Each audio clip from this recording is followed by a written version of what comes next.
First bit I was going to do was some arms, starting up the top, throwing the arms out wide, squeezing your shoulder blades back, different directions as well.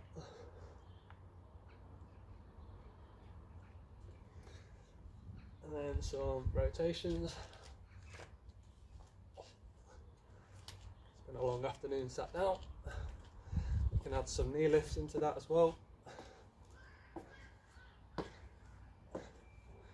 Okay, next up was leg swings. Hold something just for a little bit of balance if you wish. When you swing your leg backwards, just pull your belly in a little bit. That's just going to stop you from really hyperextending in your lower back. Keeps the work in your hamstrings and in the front of your hip. And the other side.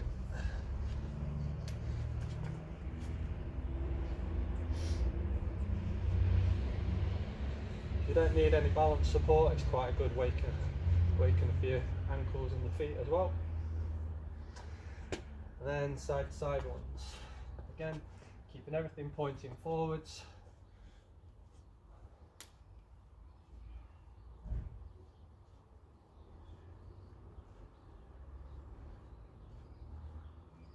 About 10 to 15 on each side.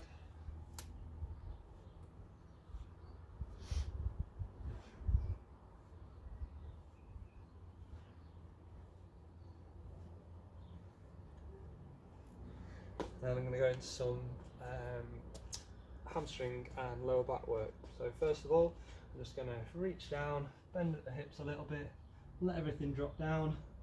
I can tuck under my toes and give it a little bit of a ease down. Go again, fold over, reach and stretch. A little bit of give at the knees if you're as tight as I am in the back of my legs. Another one.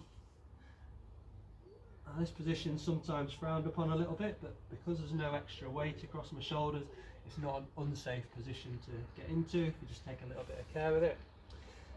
Next up, stiff leg deadlift. So this time I'm going to maintain a little bit of posture, tip at the hips, reach down, get a pull and a stretch, come back up, switched on through my middle.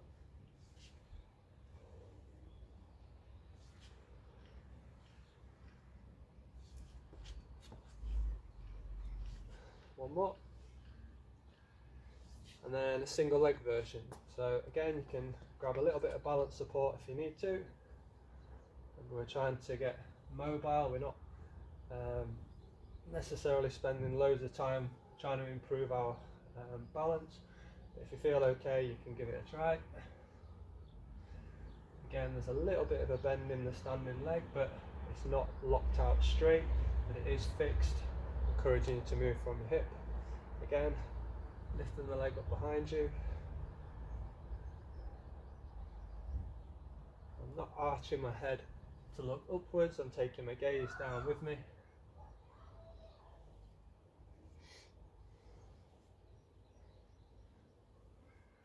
Okay, then I'm going to work into some squats, so feet just a bit wider than my shoulders.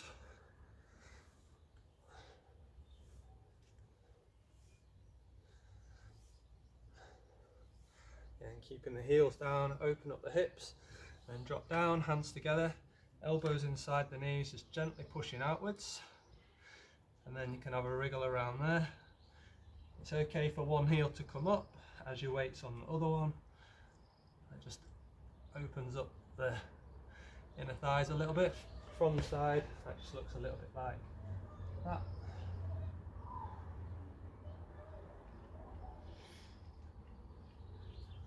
And then we're going to work on just a little bit of stretch reflex in the lower legs, stiffness through the knees, just to get a nice strong stiff bounce. We're going to do 20 Tigger jumps.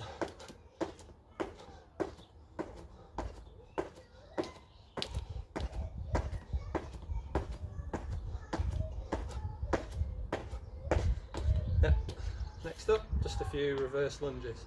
Standing on one leg, dropping back, spring up into a knee lift, picking the toes up as well, coordinate the arms well, and the other side, 5 or 10, driving up out of the floor,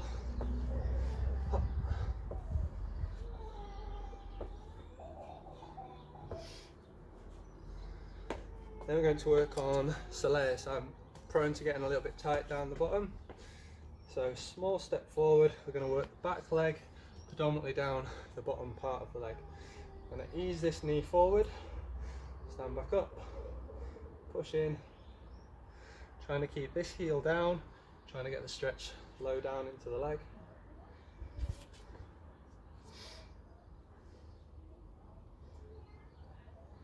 Trying to get this knee to stay following your toes.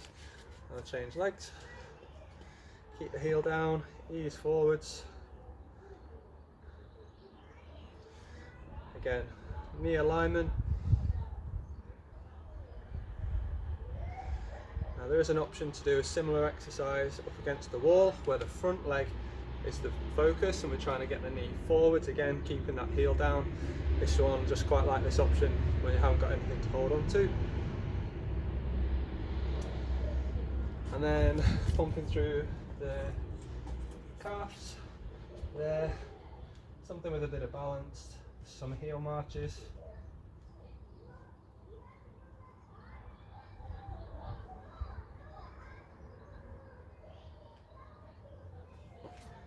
And then a bit of work just to open up the hips, just so that will allow our glutes to help drive us forward. So we're going to take a good stride. From there, you're going to tuck your tailbone underneath you, pull your belly in, and then from there, you're just going to ease that hip forward and relax. Driving forward, squeezing and initiating from the posterior side. If you don't feel that pull up through your hip flexor,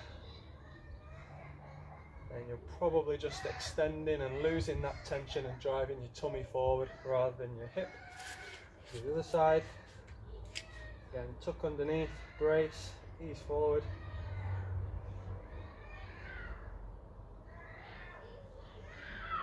If you want to feel it a little bit more, you can just ease that heel down a bit further, or you can even add an arm up and across if you're happy that you can keep the tension in the right area.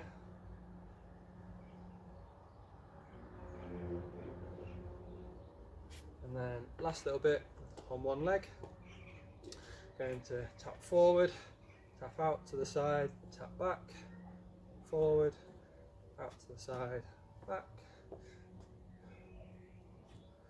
Well, that 3, we'll do 5, again just keeping that alignment through your standing leg. One more, and then on the other side, from there, tap. 1, 2, 3,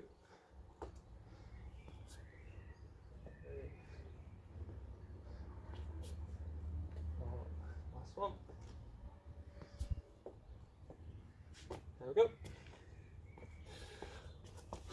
Okay, so that was just under 8.5 minutes. So you could do that a little bit quicker by getting a bit more familiar with it and me not having to talk to you whilst doing it.